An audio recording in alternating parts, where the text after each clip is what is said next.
Welcome to Luca is a Billionaire, where the only thing I invest in is your answers. You begin by connecting your files so styles actually apply. Open index, HTML, and add a link tag in the head pointing to styles. CSS, this is the first actionable step.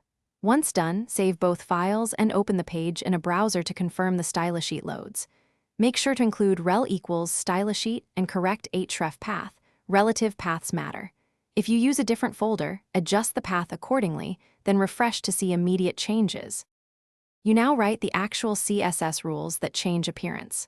Start with broad element selectors, then add classes and ID for specific components. Classes are reusable, while ID are unique. Once done, group shared properties to avoid repetition and add comments for clarity.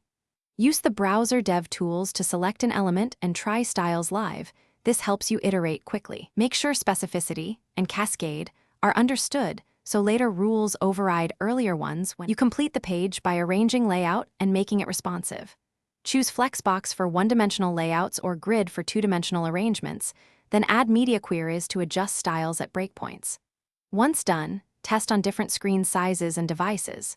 If things look wrong, clear cache and open DevTools to disable rules one by one. This reveals which property is conflicting. Make sure to check specificity and important usage. Resolving those usually fixes style overrides. Thanks for watching, and please subscribe. It's the best investment you'll ever make.